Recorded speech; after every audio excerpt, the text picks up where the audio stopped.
fi du'ain nabiyyi sallallahu alaihi wasallam ilallah.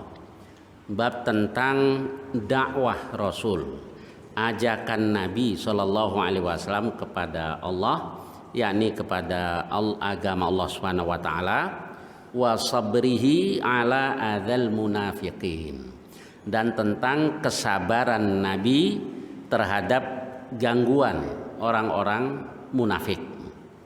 Baik, kita lihat hadisnya nomor 1176.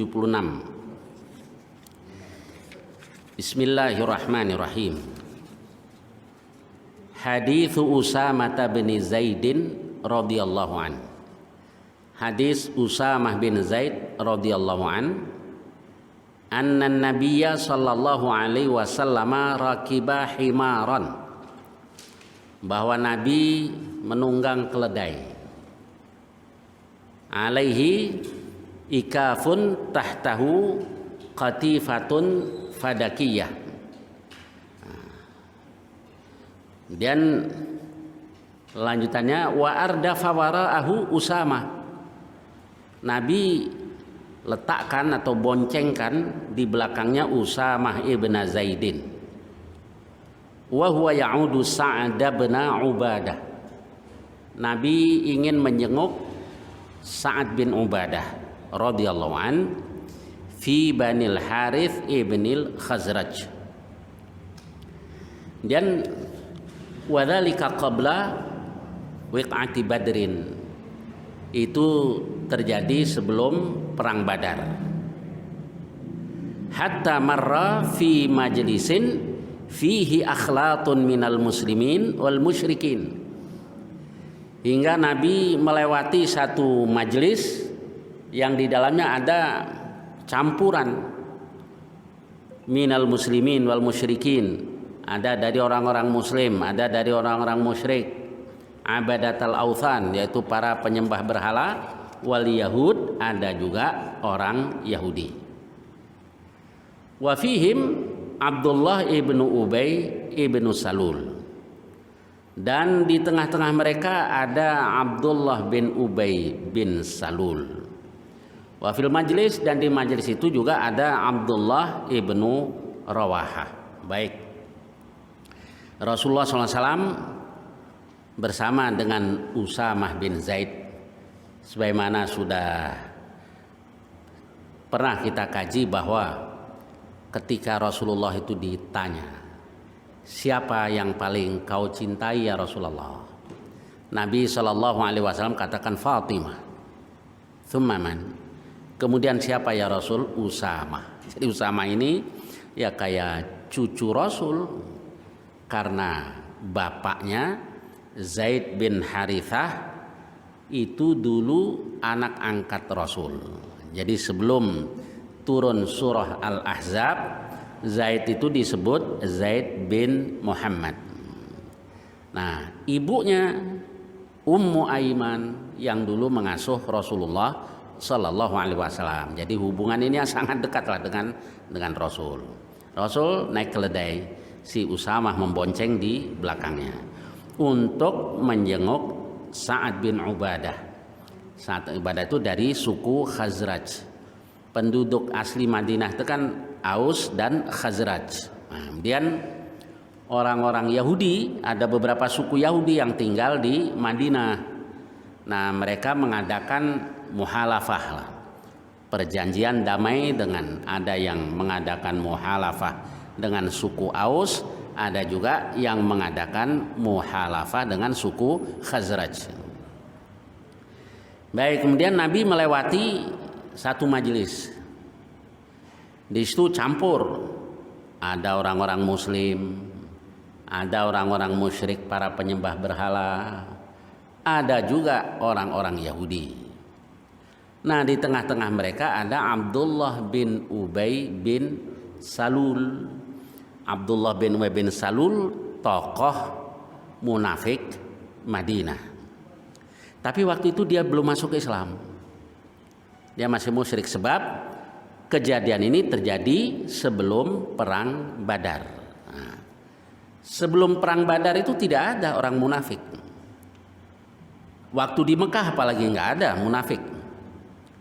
Yang ada orang-orang mukmin yang siap menanggung resiko yang berat atas keislaman mereka. Dan apalagi kalau status sosial mereka dipandang rendah, itu berat cobaannya. Kayak Bilal bin Rabah, Ammar bin Yasir dan keluarganya, dan seterusnya lah. Hijrah ke Madinah juga belum ada munafik. Jadi di Mekah yang ada mukmin yang siap menanggung resiko yang berat, kafir yang memusuhi Rasul dan pengikutnya. Hijrah ke Madinah juga begitu, belum ada orang munafik, yang ada orang-orang mukmin. Kemudian yang kedua orang-orang kafir, orang musyrik yang memusuhi Rasulullah SAW dan pengikutnya. Munafik itu muncul setelah perang Badar. Jadi karena Rasul menang dalam perang Badar, Rasul mulai disegani, Rasul dan orang-orang mukmin. Rasul dan orang-orang mukmin sudah punya power, maka di situ baru muncul orang-orang munafik. Jadi bisa bisa ditebak sebenarnya apa motivasi orang-orang munafik tadi masuk Islam. Karena Islam sudah menang. Nah ya udah menang nih, kalau nggak masuk Islam, yang sebenarnya sih kalau diayak-ayak gitu. Banyak yang munafik ya ternyata ya. Nah, kita juga sudah diayak deh. Kalau begitu dihadapkan kepada ayakan gitu ya, pada ayakan ternyata banyak yang munafik. Maka kayak perang Uhud tuh liyamizal khabitha minat thayyib.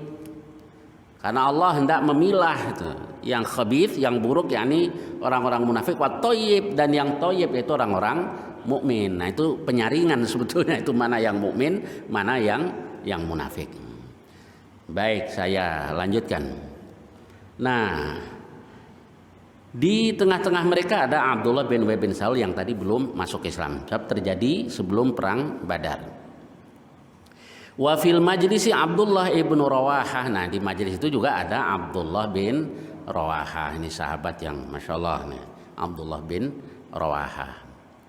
Nah, dulu ketika kita kaji di bab sebelumnya tentang saum, pernah dalam salah satu safar semuanya berbuka. Nah, jadi di bulan Ramadan fi syiddatil har, di panas yang terik. Hatta inna ahadana la yad'u yadahu ala ra'sih min syiddatil har. Hingga salah seorang dari kami meletakkan tangannya di kepalanya karena sangat panas. Wa ma fina shaim, tidak seorang pun yang puasa di antara kami illa Rasulullah SAW wa Abdullah ibnu Rawahah, kecuali Rasulullah dan Abdullah bin Rawahah. Ini sedikit tentang Abdullah bin Rawahah. Baik, jadi di situ campur ya, ada Abdullah bin Ubay bin Salul yang masih musyrik waktu itu. Ada juga Abdullah bin Rawahah, sahabat Rasul. Falamma ghasyiatil majlisa ajajatud dabbah khammara Abdullah ibnu Ubay anfahu biridai. Ketika debu yang ditimbulkan oleh kendaraan Rasul, yakni keledai Rasul itu memenuhi meliputi majelis itu, maka Abdullah bin Ubay bin Salul tutup hidungnya dengan selendangnya. Maksudnya marah sama Rasul kok menimbulkan debu. Baik, kemudian tsumma qala, kemudian Abdullah katakan la tughabbiru alaina, jangan menebarkan debu lah terhadap kami. Fasallama alaihimun nabi, lalu Nabi salam kepada mereka. Nah, di sini ada pelajaran bahwa kalau di majelis itu campur, ada muslim, ada munafik, ada kafir, ya cukup salam assalamualaikum warahmatullahi wabarakatuh. Jadi nggak ada salam yang lain dalam Islam. Assalamualaikum warahmatullahi wabarakatuh kalau campur. Kalau khusus non muslim, ya tidak boleh memulai la tabda'ul yahuda walan nasara bis salam. Nah, insyaallah yang tua-tua masih ingat dulu zaman Mu'ti Ali, Menteri Agama dulu kan Mu'ti Ali. Bagaimana salamnya ketika menghadapi non-muslim semua ini di majelis mereka? Salam beliau adalah kayak salam Rasul dalam suratnya yang ditulis kepada Kaisar Heraklius. Assalamu ala manit taba'al huda. Salam buat orang yang mengikuti petunjuk. Nah, itu yang diajarkan Rasul begitu. Jadi nggak ada santium, swastiastu, itu kan kalau kita tasbih lah, itu bertasbih kepada Allah, dia bertasbih ke Brahma, Wisnu, Siwa. Masa kita ikut-ikutan? Nah, dan nggak ada aturannya kan, nggak ada undang-undangnya di Indonesia. Yang nggak ada undang-undangnya aja udah kalah, gimana yang ada undang-undangnya? Nggak ada undang-undang kita udah kalah, gimana mau meluhurkan Islam? Nggak ada kan, nggak salam juga nggak apa-apa. Begitu maju hadirin, nah itu selesai. Ini karena pengen dapat simpati sampai, tapi salah, ini melanggar. Sebab itu kan kalau kita subhanallah, alhamdulillah, wallahu akbar, itu untuk mereka. Kita tidak ganggu. Tapi umat Islam jangan ikut-ikutan. Masa seorang muslim namo budaya, gimana sih? Sembahnya siapa emang? Dia sudah janji sumpah la ilaha illallah, kok masih begitu? Nah kan karena manusia itu, bukan karena Allah. Baik, Islam sudah ajarkan. Campur di majelis itu, ya Rasul cukup assalamualaikum. Baik, lanjutannya. Kemudian setelah itu thumma waqafa, kemudian Nabi berhenti. Fanazala, lalu Nabi turun. Fada'ahum ilallah, Nabi mengajak mereka kepada agama Allah. Jadi ada majelis campur dakwah, Nabi dakwah. Wa qara'a alaihimul Qur'an, dan Nabi bacakan Quran kepada mereka. Faqala Abdullah ibnu Ubay ibnu Salul. Abdullah bin Ubay bin Salul katakan, ayyuhal mar'u, hei si fulan, hei men, la ahsana min hadza in kana ma taqulu haqqan. Enggak ada yang lebih bagus dari ini kalau memang yang kau katakan itu adalah benar. Fala tu'dzina fi majlisina, fi majalisina. Jangan ganggu kami dong di majelis-majelis kami. Warji' ila rahlik, kembali ke rumahmu. Faman ja'aka minna faqsus alaihi. Barang siapa datang kepada engkau dari kami, nah ceritakan deh tuh kalau apa ada yang datang. Nah di situ kemudian qala bin Rawaha, yaitu Abdullah bin Rawaha sahabat Nabi, irsyana fi majalisina fa inna nuhibbu dzalik. Sudah liputi kami di majelis kami, maksudnya teruskan ya Rasul apa dakwahmu itu, kami menyukai hal itu. Nah di situ kemudian berantem yang ada di majelis itu. Fastabbal muslimun wal musyrikun wal yahud, saling cela mencela orang-orang muslim, orang-orang musyrik, orang-orang Yahudi, hatta hammu ayyatawatsabu, hingga mereka hampir saja mereka saling serang, saling pukul. Falam yazalin nabiyyu sallallahu alaihi wasallam yukhaffiduhum, Nabi terus meredakan mereka, sudah jangan ribut, jangan ribut. Tsumma raqiba dabbatahu, kemudian Nabi mengendarai kendaraannya hatta dakhala ala Sa'd bin Ubadah, hingga Nabi masuk ke tempat Sa'ad bin Ubadah. Kan tujuan Rasul tadi ingin menjenguk Sa'ad bin Ubadah. Faqal, lalu Nabi bersabda, ai Sa'adu, wahai Sa'ad, alam tasma' ma qala Abu Hubab, tidakkah kau dengar apa yang dikatakan oleh Abu Hubab? Yuridu Abdullah ibn Salul, yang Nabi maksudkan adalah Abdullah bin Ubay bin Salul. Jadi begini, sebetulnya namanya Abdullah bin Ubay bin Salul. Dia punya anak Hubab. Nah Hubab ini muslim, sahabat Nabi. Maka ketika bapaknya meninggal, dia datang kepada Rasul, ya Rasul, berikan dong gamismu.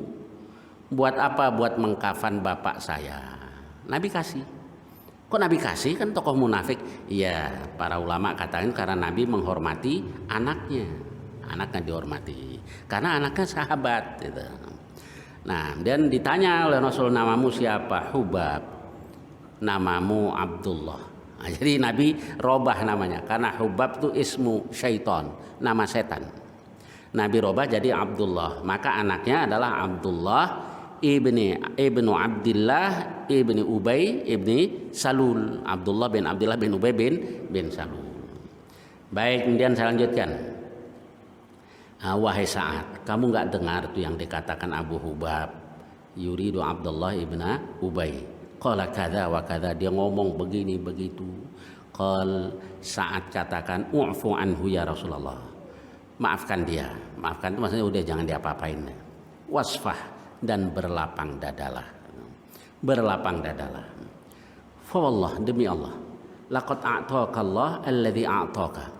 Demi Allah, Allah sudah berikan kepada engkau apa yang Allah berikan, yakni wahyu, kerasulan, kenabian, Allah sudah berikan kepada engkau. Tapi persoalannya ya Rasul, gitu.